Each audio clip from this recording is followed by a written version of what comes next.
Common উমৈহতীয়া কি আছে? তেওঁলোক খুব চোকা নেকি? উত্তৰটো হ'ব নহয়। পৃথিৱীত সফল হোৱা চব মানুহ চোকা নহয়। তেওঁলোকৰ খুব ইণ্টেলিজেঞ্চ আছে নেকি? মানে মগজুৰ ক্ষমতা বুদ্ধি খুব বেছি নেকি? উত্তৰটো হ'ব নহয়। তেওঁলোক সকলোৱে খুব কঠোৰ পৰিশ্ৰমী নেকি? উত্তৰটো হ'ব নহয়। তেওঁলোকৰ সাংঘাতিক এবিলিটি আছে নেকি? কেপেবিলিটি আছে নেকি? জন্মগত কিবা ক্ষমতা লৈ আহিছে নেকি? উত্তৰটো হ'ব নহয়। তেওঁলোকে জেনেটিকেলি বা জন্মগতভাৱে মাক দেউতাকৰ পৰা বহুত বেছি সম্ভাৱনা আৰু আশীৰ্বাদ লৈ আহিছে নেকি? উত্তৰটো হ'ব নহয়। তেওঁলোকৰ গড গিফটেড কিবা এটা আছে নেকি? উত্তৰটো হৈছে নহয়। মানে এইবিলাক ইয়াৰ এটাও কমন প্ৰপাৰ্টি নহয়, উমৈহতীয়া বৈশিষ্ট্য নহয়। মানে ইয়াৰ একদম বাধ্যতামূলক বা কম্পালচৰি নহয় জীৱনত এচিভ কৰিবৰ কাৰণে, সফল হ'বৰ কাৰণে, ভাল ৰিজাল্ট কৰিবৰ কাৰণে, কৃতিত্ব লাভ কৰিবৰ কাৰণে। Then what is common? তেওঁলোকৰ মাজত উমৈহতীয়া কি? তেওঁলোকৰ সকলোৰে কি এনেকুৱা বৈশিষ্ট্য আছে যিটো সকলোৰে ক্ষেত্ৰত কমন? তাৰ মানে সেই বৈশিষ্ট্যকেইটা যদি আমি আহৰণ কৰি ল'ব পাৰো, তেতিয়াহ'লে আমি সেই তালিকালৈ যাব পাৰো। কৃতিত্ব লাভ কৰা, সফলতা লাভ কৰা মানুহৰ তালিকাত আমি যাব পাৰো। তোমালোকক মই তাৰ দুটা আটাইতকৈ ইম্পৰ্টেণ্ট, এতিয়া বিজ্ঞানীবিলাকে, চাইণ্টিষ্টবিলাকে, বিশেষকৈ চাইকলজিকেল চাইণ্টিষ্টবিলাকে, যিসকল মনোবিজ্ঞানী, তেওঁলোকে বহলকে দুটা বৈশিষ্ট্যৰ কথা কৈছে যে এই দুটা বৈশিষ্ট্যই তেওঁলোকৰ মাজত উমৈহতীয়া, মানে কমন। এই দুটা বৈশিষ্ট্য তুমি পাবাই পাবা। এইকেইটা তেওঁলোকে নাম দিলে, মই ইংৰাজীত নামকেইটা কৈ লৈছো, তাৰ অসমীয়া শব্দ এটা মই বিচাৰিব গ'লেও অসুবিধা পাওঁ, সেইকাৰণে মই ইংৰাজীত কৈছো, কিন্তু মই তোমালোকক সেই গুণকেইটা ব্যাখ্যা কৰি দিম। আৰু সেইকেইটা কেনেকে আয়ত্ত কৰিব পাৰি, আহৰণ কৰিব পাৰি, তাৰো টিপছ কম। এইকেইটাৰ নামকেইটা প্ৰথমতে কৈ লৈছো মই। এটা হৈছে পেশ্যন। পেশ্যনটোক মই লিখা বুলি ক'বলৈও ভাল পোৱা নাই, সেইকাৰণে মই কোৱা নাই, কিন্তু মই শব্দটো কৈছো পেশ্যন। আৰু দ্বিতীয় শব্দটো কম মই পাৰ্চিভাৰেঞ্চ। ইয়াৰো অসমীয়া শব্দ এটা, মই একজেক্ট অসমীয়া শব্দ এটা ক'বলৈ অসুবিধা পোৱাৰ কাৰণে মই ইংৰাজী শব্দটো কৈছো, কিন্তু ব্যাখ্যা কৰিলে তোমালোকে বুজি পাবা। কি কি শব্দ ক'লো তেতিয়াহ'লে মই? পেশ্যন আৰু পাৰ্চিভাৰেঞ্চ। ঠিক আছে? পেশ্যন মানে কি প্ৰথমতে মই কৈ দিছো, মানে মই কিবা এটা কামত পেশ্যনেট হ'ব লাগিব। পেশ্যনেট, যিটো কামত, যিটো কথাত, যিটো ক্ষেত্ৰত মই পেশ্যনেট হ'ব পাৰো, সেইটো ক্ষেত্ৰতে মোৰ সফলতাৰ সম্ভাৱনা আছে। সেইটো ক্ষেত্ৰতে মই জিলিকি উঠিব পাৰো, সেইটো ক্ষেত্ৰতে মই সফল হ'ব পাৰো, সেইটো ক্ষেত্ৰতে মই উজ্জ্বল হ'ব পাৰো। এতিয়া কথাটো হ'ল, মই পেশ্যনেট হয় নে নহয়? মোৰ তেনেকুৱা পেশ্যন আছে নে নাই? পেশ্যন মানে বলিয়াৰ দৰে ভাল পোৱা। পেশ্যন মানে সেই কথাটোকে মনলৈ আহি থকা, সেই কথাটোকে মনলৈ আহি থকা। তুমি এজন ভাল শিক্ষকক সুধিবাচোন যে আপোনাৰ বেছিভাগ সময়ত কি কথা মনলৈ আহি থাকে? তেওঁ ক'ব যে মোৰ পঢ়োৱাৰ কথাটোকে মনলৈ আহি থাকে, সেইকাৰণে তেওঁ থাকে। তুমি এজন খেলুৱৈ সুধিবাচোন, ভাল খেলুৱৈ, যে বেছিভাগ সময়তে আপোনাৰ মনলৈ কি কথা আহি থাকে? তেওঁ খেলটোৰ কথা ক'ব যে বেছিভাগ সময়তে মই খেলটোৰ কথা আহি থাকে। কেনেকে মাৰিম তাক, যদি বক্সিং খেলিব হয় কেনেকে কিকটো ল'ম, আগৰবাৰ মই কিয় হাৰিলো, কেনেকে এইবাৰ খেলিম, ক'ত প্ৰেক্টিচ কৰিম, বেছিভাগ সময়তে মোৰ মনলৈ সেই কথাটো আহি থাকে। তুমি এজন ভাল সমাজকৰ্মী সুধি চাবাচোন, তেওঁ কি ভাবি থাকে নো? তেওঁ ক'ব বেছিভাগ সময় মই সেই কথাটো ভাবি থাকো। শচীন তেণ্ডুলকাৰ সাক্ষাৎকাৰ চাবাচোন, শচীন তেণ্ডুলকাৰ সুধিছিলে যে আপুনি কেনেকে শচীন তেণ্ডুলকাৰ হ'ল? শচীন তেণ্ডুলকাৰে ক'লে যে অন্নবৰতেই ক্ৰিকেট বলটো আৰু বেটখন মোৰ মনলৈ আহি থাকে। ক্ৰিষ্টিয়ানো ৰনাল্ডো সাক্ষাৎকাৰ লৈছিলে যে কেলে আপুনি ক্ৰিষ্টিয়ানো ৰনাল্ডো হ'ল? ক্ৰিষ্টিয়ানো ৰনাল্ডোৱে ক'লে মই উঠোতে বহুতে শয়ন সপোনে দি থাকে, সকলোতে ফুটবলটো খেলিম। মানে তেওঁ সেইটো উঠোতে বহুতে শয়ন সপোনে সেইটোকেই দেখি থাকে। মই কি দেখো বিচাৰ লাগে, তুমি কি দেখা? আমিতো গোবিন্দকে দেখো, সাবিত্ৰীকে দেখো, আমি বিহু গীত গাওঁ নহয়, শয়ন সপোনে দি থাকে তুমি আৰু। যদিকে শয়ন সপোনে দি থাকে তোমাকহে দেখিছো মই, তো তোমাকে দেখিলে মোৰ বিয়াখন সোনকালে হ'ব আকৌ।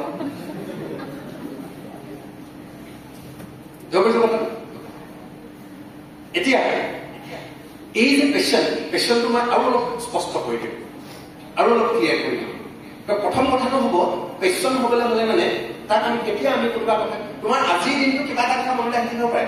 আজিৰ দিনটোত তুমি চিনেমা এখন চালা, ৰণবীৰ কাপুৰ দীপিকা পাডুকনৰ চিনেমাখন চালা আজিৰ দিনটো তোমাৰ চিনেমাকেই মনলৈ লাগি আছে বোলে তাৰমানে তুমি চিনেমাত পেচেণ্ট নেকি আজিৰ দিনটো আহিলে ন আজি তুমি ফুটবল খেলাখন চালা ক্ৰিষ্টিয়ানো ৰনাল্ডোক দেখিলা ক্ৰিষ্টিয়ানো ৰনাল্ডো একদম শট চাই তোমাৰ একদম ফুটবল খেলি খেলি লাগি থাকিলে দিনটো 5 দিন লাগি থাকিলে তাৰমানে তুমি পেচেণ্ট নেকি আনচাৰটো হ'ব নহয় পেচেণ্ট মানে লংগেভিটি অফ দ্য লাভ ইণ্টাৰেষ্ট মানে সেই আগ্ৰহটো আৰু ভালপোৱাটো তোমাৰ দীঘলীয়া হ'ব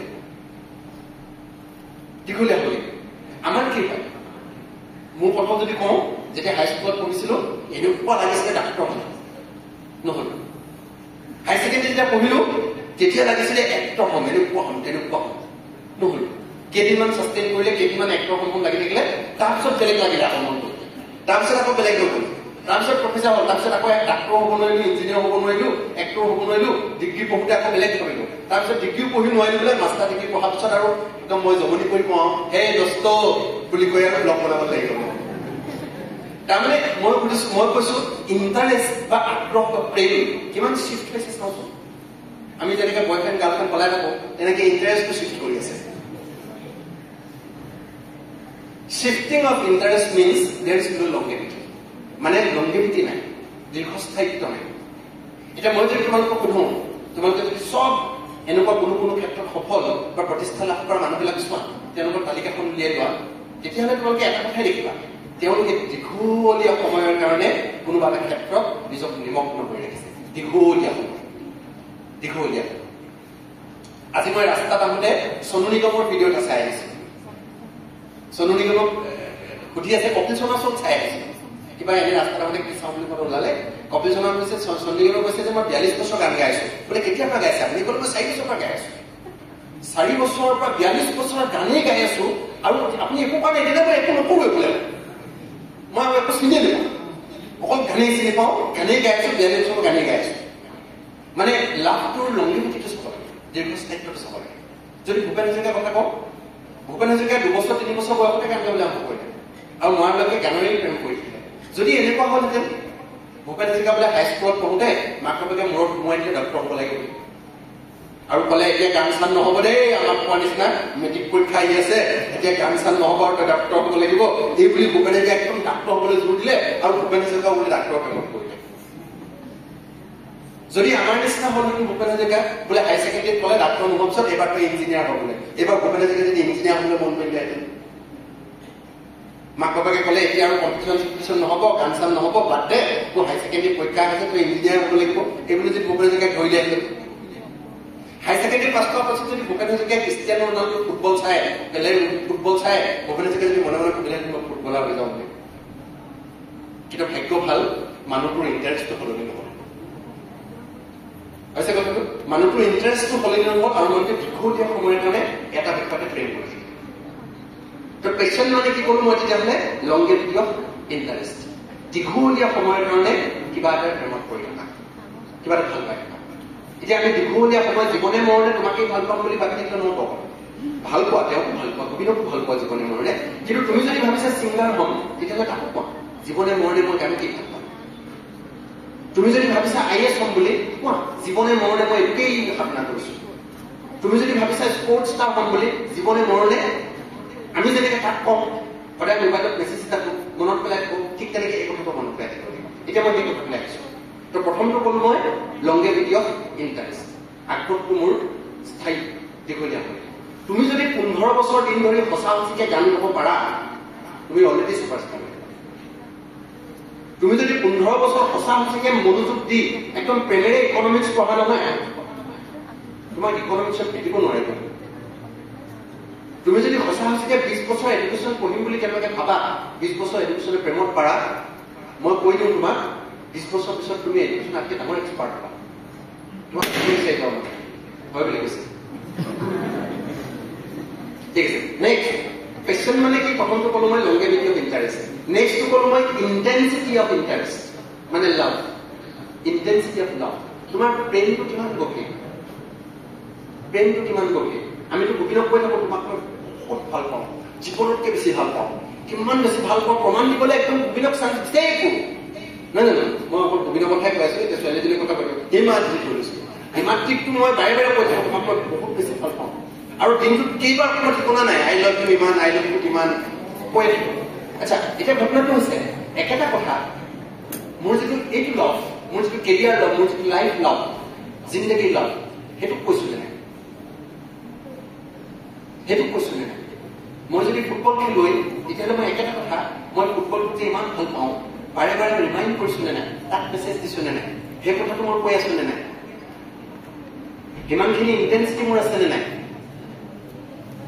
এতিয়া গানতটো আমি গাওঁ, মই কেতিয়াবা কৈ থাকো, আকাশে বতাহে তোমাকে দেখিছো, গণেশগুৰিত তোমাক দেখো, কাৰোবাৰ য'ত দেখি থাকে যে কি আছিলে গানটো, এই আমাৰ জুবিন গাৰ্গৰ। তাৰপিছত আকৌ এটা আছে নহয়, তোমাৰ নাম বোলে বতাহত লিখিম, তোমাৰ নাম শিলত লিখিম, আৰু লিখিম, প্ৰত্যেকতে লিখি থৈ নহয়। তাৰমানে কি বুজাব খোজে?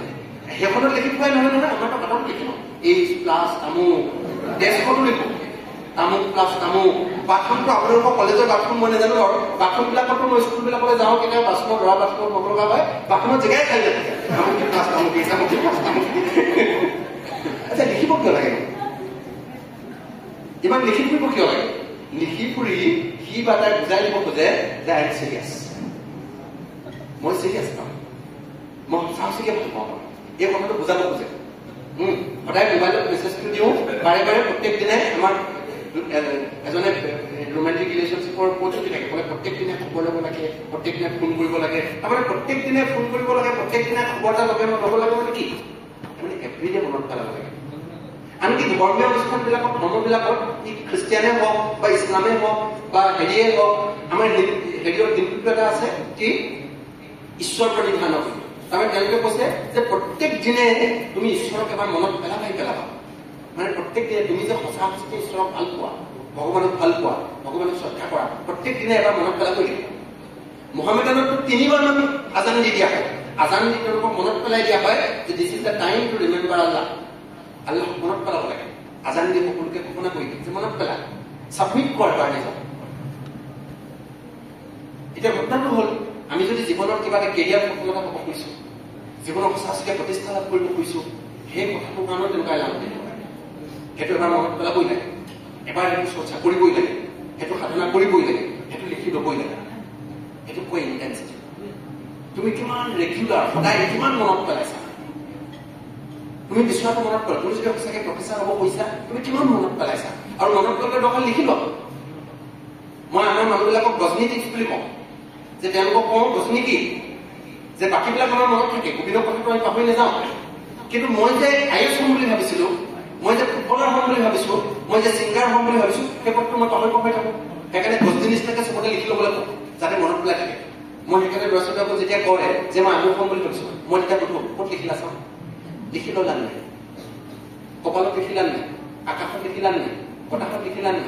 বহীত লিখিলা নাই? হাতত লিখিলা নাই? ডেস্কত লিখিলা নাই? তাত গোবিন্দৰ নামটো চবতে লিখি থৈছা? সেইটো লিখিলা নাই? চবতে লিখি ল'বা। লিখি ল'লে কি হ'ব? কেৱল ৰিমাইণ্ড কৰি থাকিব, মনত পেলাই থাকিব। কিন্তু এইটো হৈছে ইণ্টেনচিটি, গভীৰতা।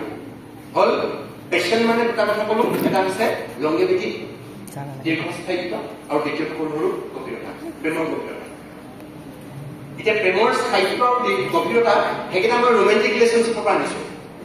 এই প্ৰেম ভাল পোৱা, তোমালোকৰ যিটো প্ৰেম ভাল পোৱা, তাৰ পৰা মই ভেদা কৰি ইয়ালৈ আনিছো যে সেই প্ৰেমটো যেনেকে আমি ভাবো যে দীৰ্ঘস্থায়ী হ'ব লাগে, জীৱনে মৰণে তোমাকেই পাব লাগে, এইটোতো ভাবিব লাগে যে জীৱনে মৰণে মই পাব লাগে।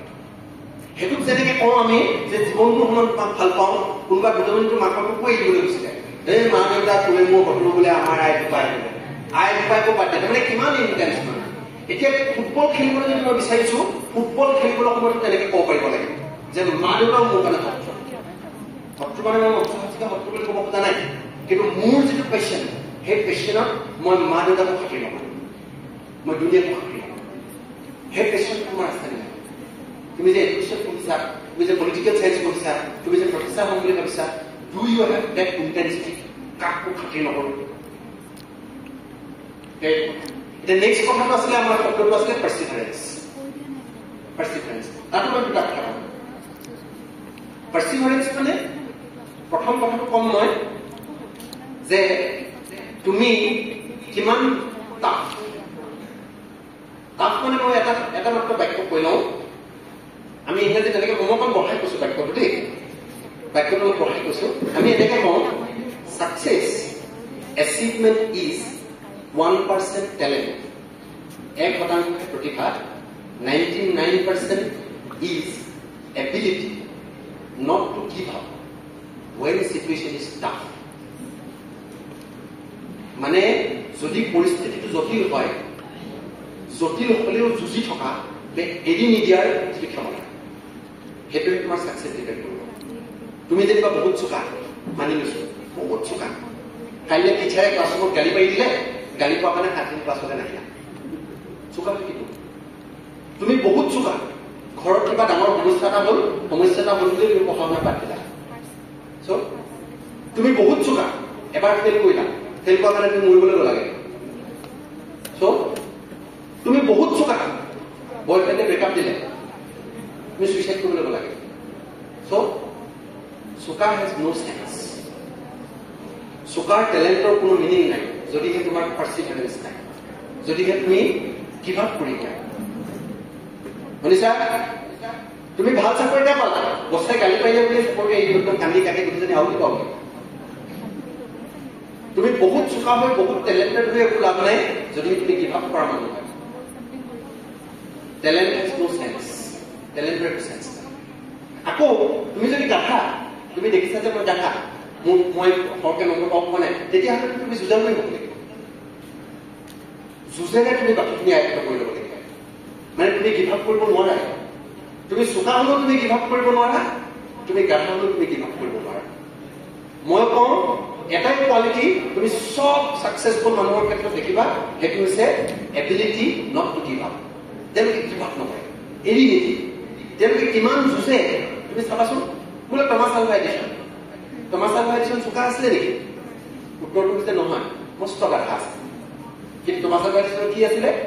টমাছ আলভা এডিছনে এৰি নিদিয়ে, গিভ আপ নকৰে। গিভ আপ নকৰে মানে কিমান লেভেললৈকে গিভ আপ নকৰে? 10,000 টাইমছ ফেইল হ'লেও গিভ আপ নকৰে। এনেকুৱা ভয়ংকৰ এবিলিটি।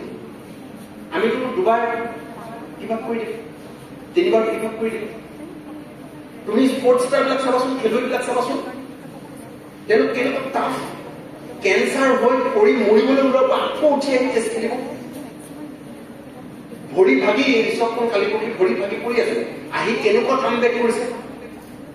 যুৱৰাজ সিঙৰ মনটো লোৱাচোন, কেঞ্চাৰ হৈ কেনেকে কাম বেক কৰিছে। And is a sports star. তাৰ কাৰণটো টেলেণ্টেড নহয়, তাৰ কাৰণটো হৈছে গিভ আপ নকৰে, এদিন ফাইটাৰ, যুঁজাৰু। তুমি যুঁজাৰু হয়নে নহয়? তুমি এবাৰ মনত পেলাইছা। তোমাক কিবা এটা ক'লে, টানি কিবা এটা ক'লে, তুমি কান্দি কাটি ভাগৰিয়া কিবা এৰি দিবা নেকি কেনেবাকে? যদি এৰি দিয়া তুমি এনেও হ'ব নোৱাৰা। আৰু এইটোও কমন দেখিবা। বাকী বেছিবিলাক কালি পৰহি মই এখন পঢ়ি আছিলো আলোচনী এখন, তেওঁলোকে 500 এনেকুৱা মানুহৰ ওপৰত ষ্টাডি চলাইছিল। 500 আৰু 500ৰ তেওঁলোকে ষ্টাডি কৰি দেখিছিলে যে গোটেই 500ৰ বেছিভাগৰে টেলেণ্ট নাছিলে। এক্সপাৰ্টে অপিনিয়ন দিছিলে সেইখিনি মানুহ কাম কৰিব নোৱাৰিব, কিন্তু সেইখিনি মানুহ আটাইতকৈ ছাকচেছফুল মানুহ। আৰু তেওঁলোকে দেখিলে তেওঁলোকৰ মাজত কমন কি, সেইটো যে তেওঁলোকে তামাম যুঁজাৰু আৰু গিভ আপ নকৰে। এই লাকিৰ তুমি লাগি দিব পাৰিবা নাই? মাষ্টৰে কিবা এটা ক'লে তুমি কান্দি কাটি বলিয়া হৈ যাবা নেকি কেনেবাকে? কোনোবাই কেনেকে চালে বুলি আমি কোনোবাই কেনেকে চালেই কান্দি দিম। আমাৰ দুখৰ সিমান নাইকিয়া হৈ যায়। আৰু এই জটিলতাটো যে আমাক কেনেকে ব্যাখ্যা কৰিবলৈ শিকাইছে চাবা দেই। জীৱন যেতিয়া টান হয়, আমাৰ যেতিয়া বিপদ আহে, আমাক কেনেকে ব্যাখ্যা কৰো, আমি কেনেকে ভাবো যে আমাৰ বোলে টকা পইচা অসুবিধা, অসুবিধা জানি কিন্তু মই বেচেৰা, বৰ দুৰ্ভাগ্য, পইচা পাতি অসুবিধা। কাৰোবাৰ জীৱনত যেতিয়া ডাঙৰ সমস্যা এটা হ'ল, আমি কি বুলি কওঁ? বেচেৰা, বেচেৰি, চ' আনফৰ্চুনেট, ইমান দুৰ্ভগীয়া, ইমান মিছফৰ্চুন। মানে আমি এই বিপদ বা জটিলতাটোক ইমান দিনে দুৰ্ভাগ্য বুলিহে ব্যাখ্যা কৰি আহিছো। কিন্তু মই তোমালোকক কওঁ, তোমালোকে আজিৰ পৰা ভাবি লোৱা যে জটিলতা, সমস্যা, বিপদ এইবিলাক দুৰ্ভাগ্য নহয়। এইবোৰ দুৰ্ভাগ্য বুলি ভাবিবই নালাগে। এইবিলাকেহে মানুহক ষ্ট্ৰংগাৰ কৰে, শক্তিশালী কৰে। যেতিয়া মোৰ হাতত পইচা নাই, বেলেগৰ হাতত আছে, পইচা নাইকিয়া হোৱাৰ লগে লগে মোৰ কি হ'ল? মই নিজে পঢ়িবৰ কাৰণে কিবা কিবি নতুন ৰাস্তা উলিয়াব লগা হ'ল, যাতে মই নিজে পঢ়িব পাৰো, মই নিজে উপাৰ্জন কৰি ল'ব পাৰো। তাৰমানে কি? তাৰমানে তুমি পইচা উপাৰ্জনৰ ৰাস্তা শিকি ল'ব লগা হ'ল, তাৰমানে তুমি ষ্ট্ৰংগাৰ হ'লা। বেলেগৰ পইচা আছে, পইচা থকাৰ কাৰণে সি উভয়নদীকে খৰচ কৰিছে। তুমি 10 টকা পইচা কেনেকে চলিব লাগে সেইটো শিকিব লগা হ'ল। তাৰমানে কি তুমি জীৱনৰ নতুন ৰাস্তা এটা শিকি ল'লা কি শিকিব পৰা নাই কম পইচাৰে কেনেকৈ চলিব লাগে সেই কথাটো তুমি আৱিষ্কাৰ কৰিলা শিকি ল'লা ইউ আৰ বিকামিং ষ্ট্ৰংগাৰ তুমি শক্তিশালী হৈছা দেউতাই ৰ'দত কাম কৰিবলৈ দিলে খেতি পথাৰলৈ পঠিয়াই দিলে ৰ'দত কাম কৰিবলৈ দিয়া দেখি তুমি ভাবিলা ইমান দুৰ্ভাগ্য মোৰ ৰ'দত কাম কৰিব লগা হৈছে লোকে আৰামত শুই আছে ফেনৰ তলত আছে মই ইমান দুৰ্ভগীয়া কিন্তু এদিন ওলালা দুদিন ওলালা 5 নম্বৰ দিনা তুমি ৰ'দ সহ্য কৰিব পৰা গ'লা তাৰমানে তুমি ষ্ট্ৰংগাৰ হ'লা তুমি শক্তিশালী হ'লা যিটো ৰ'দত ওলোৱা নাই তাক পিছত ৰ'দত উলিয়াই দিব লাগে বলিয়া হৈ পৰিব তুমি বেদিক ফেচ কৰি ল'ব পাৰিবা মানে যিবিলাক আমি প্ৰতিকূলতা বুলি কওঁ বিপদ বুলি কওঁ সেইবিলাক আচলতে কিছুমান সৌভাগ্য বুলি ক'ব লাগে আমি ভাবি ল'ব লাগে এতিয়া যিমানবিলাক মানুহ আছে তুমি চাবা সফল মানুহবিলাক তেওঁলোকে বিপদবিলাকক চব অপৰচুনিটি বুলি লৈ সৌভাগ্য বুলি লয় নিজকে দুৰ্ভাগ্য বুলি নাভাবে তেওঁলোকৰ জীৱনত ইমান ডাঙৰ ডাঙৰ সমস্যাবিলাক ইমান ভয়ংকৰ সমস্যাবিলাক যিবিলাক সমস্যা কথা শুনিলে আমি জ্বৰ উঠি মৰি থাকিম সেইবিলাক সমস্যা তেওঁলোকে কৈ দিয়ে এনেকুৱাকৈ ক'ব কি নোৱাৰিব তুমি চাবাচোন তমাচা এডিশ্যনৰ কওঁ বা বেলেগ কাৰোবাৰ কওঁ তেনেকুৱা হয় হৈছে এইটো হৈছে মই ক'লো যুঁজাৰু তুমি নিজক সুধিছোৱা তুমি কিমান যুঁজাৰু আৰু তুমি যদি যুঁজাৰু হয় তুমি যুঁজিব পাৰিবা তুমি ষ্ট্ৰং হয় তুমি সফল হ'ব পাৰিবা পেচনটো থকাৰ পিছত নেক্সট হৈছে যুঁজ তাৰপিছত আৰু এটা কথা আছে সেইটো সময়তে সময় সেইটো হৈছে হাউ লং কিমান দীঘলীয়া সময়লৈ তুমি বাট চাব পাৰিবা ইয়াৰ ষ্টৰী এটা মই আগতে কৈছিলো লাগি আছে হ'লেও আজি ছুটিকে কৈ দিছো এইটো এই মই বহুতক কওঁ যে ৱাল্টাৰ লিউইন বুলি এজন মানুহে গৱেষণাটো চলাইছে বিজ্ঞানী তেওঁ চলাইছিলে কি তেওঁ মানে এই নাৰ্চাৰীত পঢ়ি থকা 10,000 মান ষ্টুডেণ্ট লৈ গৈছিলে ল'ৰা ছোৱালী বাচ্চা লৈ গৈছিলে বাচ্চা লৈ তেওঁলোকক মিঠাই খাই দিছে মিঠাই দিলেতো দি লৈ তেওঁ কয় বেটা তোমাক মিঠাই দিছো তুমি খাব পাৰা মিঠাই খাব পাৰা কিন্তু এটা কথা ৰ'বা দেই মই তোমাক মিঠাই দিলেটো দি অকণমান বাহিৰলৈ ওলাই যাম বাহিৰৰ পৰা মই ঘূৰি আহিম মই নহালৈকে তুমি যদি মিঠাই নোখোৱাকৈ থাকা তেতিয়াহ'লে মই তোমাক দুই দিম এতিয়া এখানে তুমি 1 প্লেট পাবা আৰু মই বাহিৰৰ পৰা ঘূৰি নহালৈকে যদি তুমি ৰৈ দিয়া তেতিয়া 2 প্লেট পাবা এই বুলি ক'লে কোৱাৰ পাছত বেছিবিলাক ল'ৰা ছোৱালীয়ে